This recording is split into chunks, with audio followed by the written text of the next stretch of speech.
Alors, sans plus attendre, j'invite à me rejoindre Nicolas Lepellet, directeur adjoint d'Atmo Normandie, Stéphanie Deporter, responsable du service territorial du Havre de la DDTM, direction départementale des territoires et de la mer, Julien Chénel, chargé de mission bois-forêt du parc naturel régional des Boucles de la Seine-Normande, et enfin Thierry Berthaud, chargé de mission climat air énergie de la région Normandie.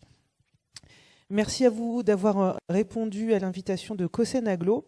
Alors, en fait, notre discussion, ce que je vous propose, c'est qu'elle soit une mise en bouche pour les débats qui vont avoir lieu dans les ateliers. D'ailleurs, je crois que vous allez vous répartir dans ces différents ateliers pour aller plus loin dans votre regard sur ces premiers éléments de diagnostic.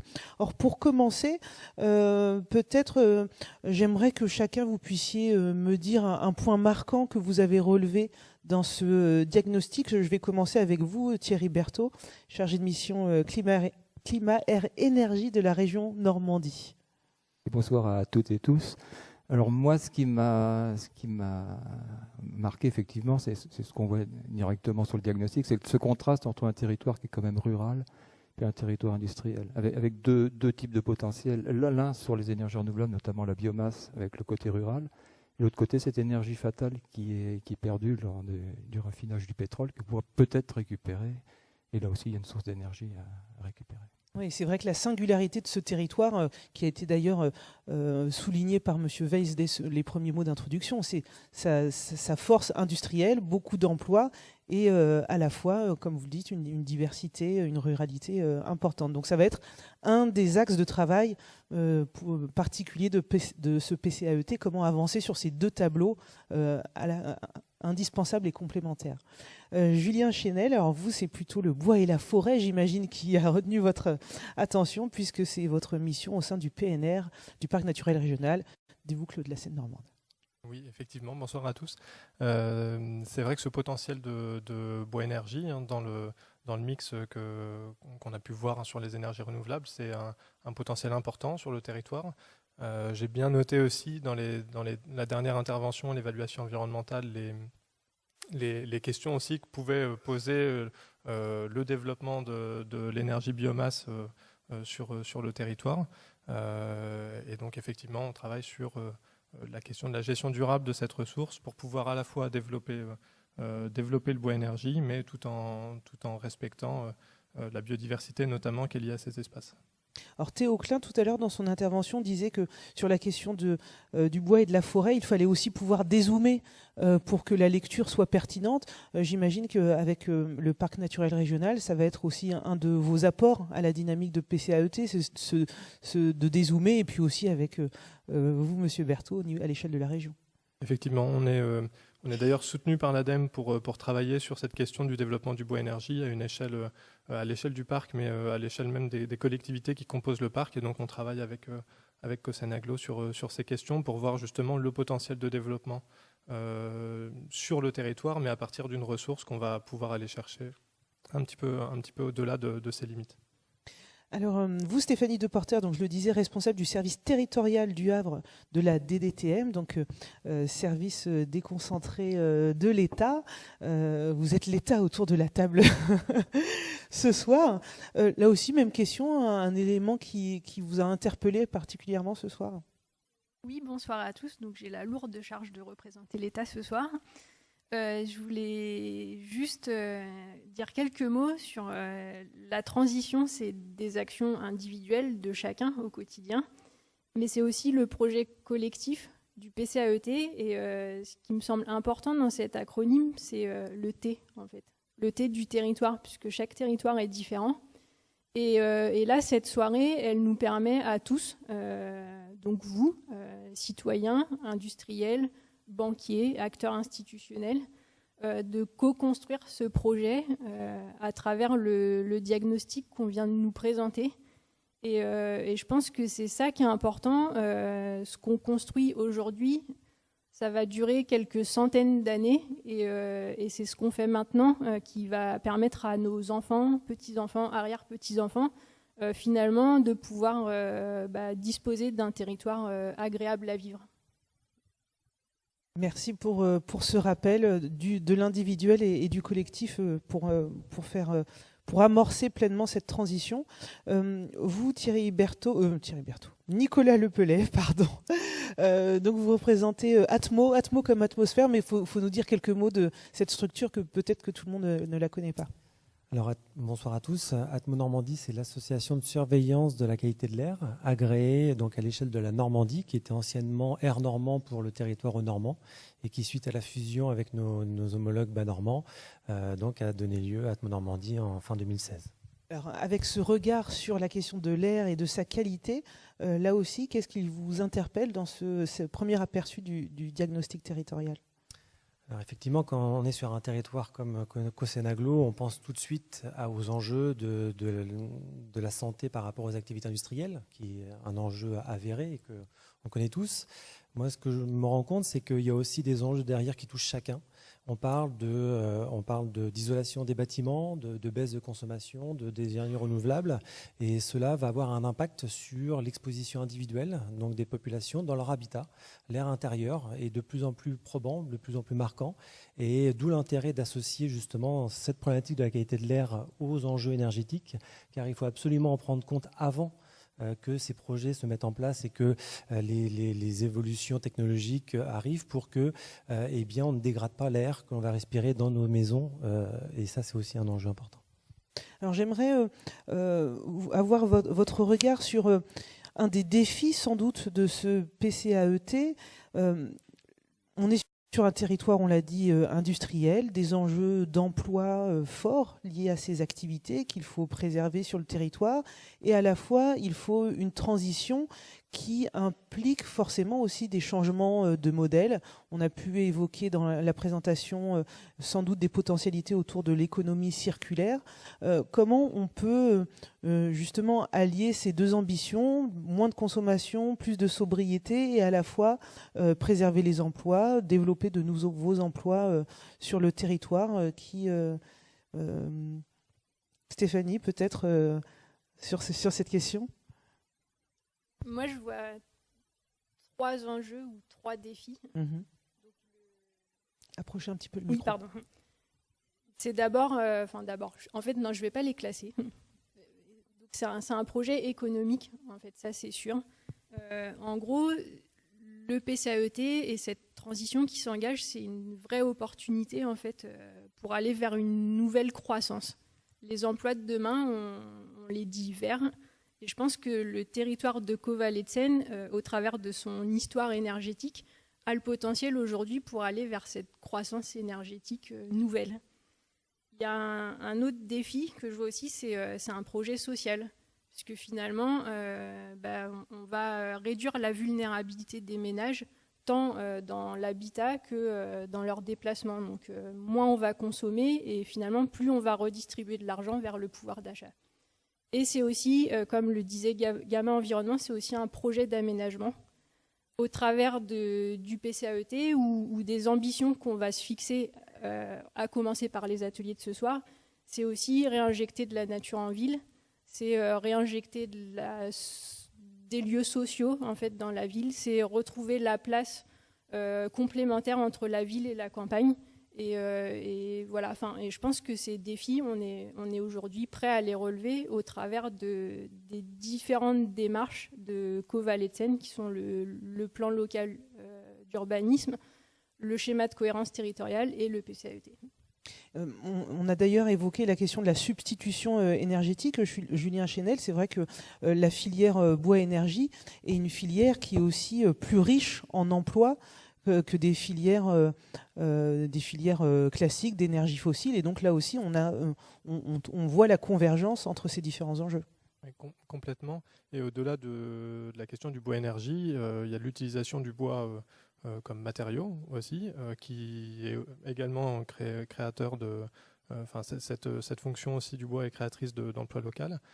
Si on arrive à maintenir justement ou à recréer de l'emploi dans cette filière de transformation. Sachant que c'est du bois matériau qui va pouvoir se substituer à des matériaux plus énergivores. Et puis la transformation locale de bois, la première transformation, produit en volume la moitié donc en énergie.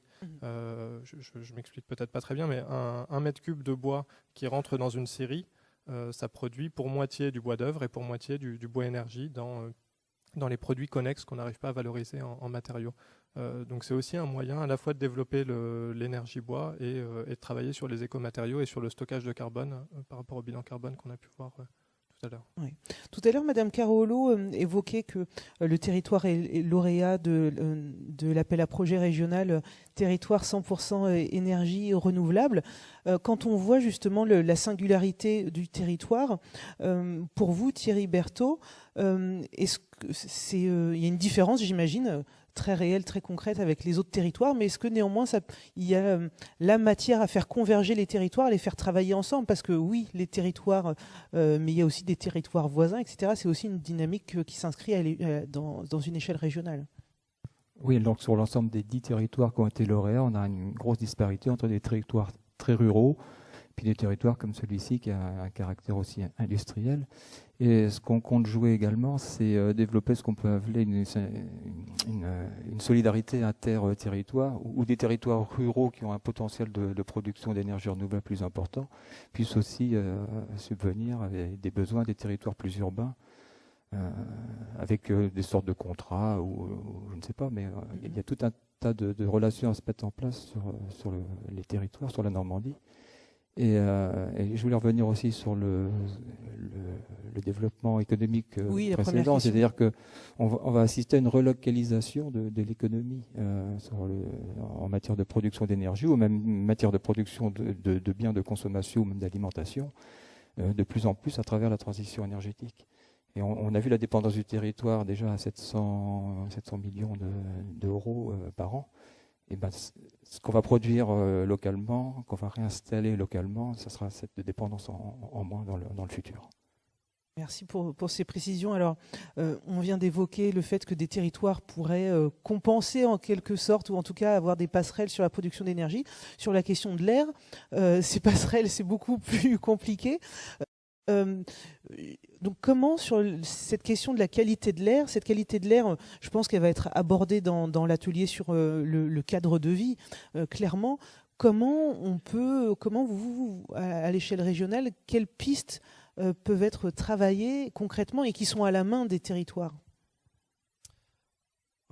Ils sont nombreux. Parce que dans le diagnostic qui a été fait, on peut voir que la majorité des actions qui ont été identifiées, sur lesquelles il y a des leviers d'action, aussi bien des collectivités, des pouvoirs publics, des industriels, mais aussi des particuliers, eh bien, ils ont tous des impacts. On parle souvent des gaz à effet de serre, mais ils ont tous des impacts sur la qualité de l'air. Donc, dès lors qu'on va moins consommer de produits pétroliers, on produira moins de polluants atmosphériques dans l'air. Donc ça, c'est évident. Donc effectivement, les actions sur le territoire, elles sont multiples. Mais l'inconvénient, c'est que donc, la plupart vont aller dans le même sens, mais d'autres peuvent dégrader la qualité de l'air. Donc l'objectif, c'est de faire en sorte qu'il y ait une logique d'ensemble et qu'effectivement, notamment sur la problématique de la filière bois, eh bien, on s'assure que lorsqu'on va développer cette filière, eh bien, qu'on la développe avec des installations qui soient les plus performantes possibles, avec des installations entretenues, des combustibles qui soient vraiment de bonne qualité, pour faire en sorte que ça ne dégrade pas la qualité de l'air. Effectivement, ça c'est important. Sinon, on va faire l'inverse de ce qu'on souhaite faire. Donc ça, c'est aussi. Et il y a un autre enjeu. Il y a un enjeu aussi parce que aujourd'hui, malheureusement, le territoire ne dépend pas que de lui sur les émissions. Là, on a parlé d'émissions, mais malheureusement, on entend parler d'épisodes de pollution. Et ces épisodes de pollution, et bien souvent, ils viennent soit de la région parisienne, soit du nord de la France, quand on a des épisodes printaniers importants. Et donc, effectivement, il faut que chacun contribue donc pour réduire de manière globale ces polluants. Donc, les enjeux sur le territoire sont importants. On a peu cité, mais l'enjeu agricole sur la qualité de l'air va être important, car on a des émissions d'ammoniac qui sont les seules émissions, quand vous avez parlé des 7 polluants, ce sont les seuls qui ne baissent pas. qui sont stables, voire qui augmentent. Et ces émissions d'ammoniac entrent dans des processus de production des épisodes de particules fines. Et donc, effectivement, là, il y a des actions à faire, même si elles ne vont pas forcément avoir des impacts très forts sur le gaz à effet de serre, elles auront des impacts sur la qualité de l'air. Donc, c'est sur ces différents aspects qu'il va falloir jouer. Donc clairement, maintenant que l'on est passé des PCET au PCAET, il est indispensable que, tout à l'heure, Bastien évoquait différents thèmes, 8 thèmes, milieu physique, paysage, ressources en eau, occupation du sol, espace naturel, activité industrielle, trame verte et bleue, mobilité. On pourrait rajouter cet item R comme étant une des grilles de lecture finalement de n'importe quelle action, en se posant la question de l'impact positif ou pas, en lien avec parfois la mobilité, en lien avec des pratiques agricoles, etc. Oui, c'est vraiment le but, parce qu'on se rend compte qu'aujourd'hui, avec les études qui sont menées au niveau études épidémiologiques, malheureusement, on parle souvent des pics de pollution, mais c'est l'exposition à long terme qui est la plus nocive pour notre santé, qui impacte plus uniquement nos poumons, mais aujourd'hui des activités cérébrales, aujourd'hui sur les organes, sur les prématurité des enfants. Et donc, effectivement, il faut que cette problématique soit vraiment prise en amont, parce qu'on se rend compte que si elle a été appréhendée trop tard, et bien derrière, on va avoir beaucoup de mal à récupérer le retard.